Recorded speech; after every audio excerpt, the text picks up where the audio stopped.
ആറാം സ്ഥലത്തിലേക്ക് നമ്മൾ പ്രവേശിക്കുകയാണ്. ഭക്തയായ വേറോനിക്ക ഈശോമിശിഹായുടെ തിരുമുഖം തുടയ്ക്കുന്നു. ഈശോയുടെ തളർച്ച ആ സമൂഹമാകെ വേദനയായിട്ട് മാറുകയാണ്.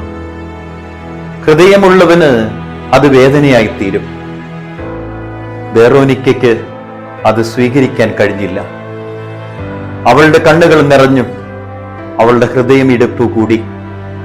അവൾ ജനക്കൂട്ടത്തിന്റെ ഇടയിൽ നിന്ന് പതിയെ പതിയെ കയറി വരികയാണ്. പ്രതികൂലങ്ങളെ അതിജീവിച്ച് ആത്മബോധത്തോടുകൂടെ തമ്പുരാനെ സ്വീകരിക്കാനുള്ള ബലമുള്ളവളായി അവർ വരികയാണ്.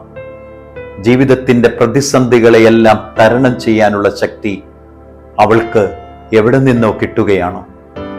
ആരെങ്കിലും എന്തെങ്കിലും പറഞ്ഞുകൊള്ളട്ടെ എന്ന് നമ്മൾ ധ്യാനിച്ചതുപോലെ തമ്പുരാന്റെ സവിധത്തിൽ വന്ന് തന്റെ തൂവാലയെടുത്ത് മുഖം തുടയ്ക്കുകയാണ്.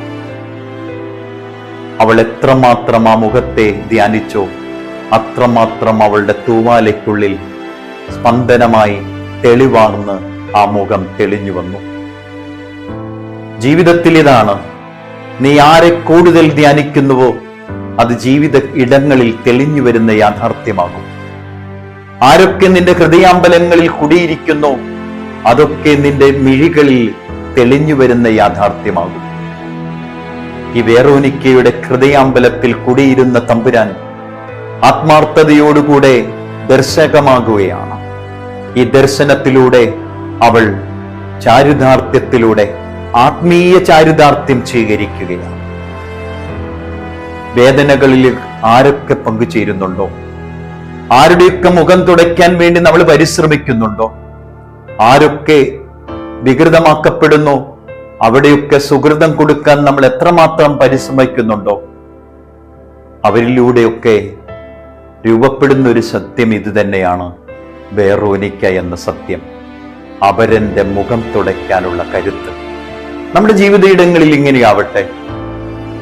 തളർന്നു പോകുന്നവന്റെ മുഖം, വേദനിക്കുന്നവന്റെ മുഖം, വികൃതമാക്കപ്പെട്ടവന്റെ മുഖം കാണാൻ ആത്മാർത്ഥതയോടുകൂടെ ആ ബലഹീനതയെ എടുത്തുമാറ്റത്തക്ക വിധം നമ്മുടേതായിട്ടുള്ള തൂവാലകൾ നമുക്ക് ഉപയോഗിക്കാം.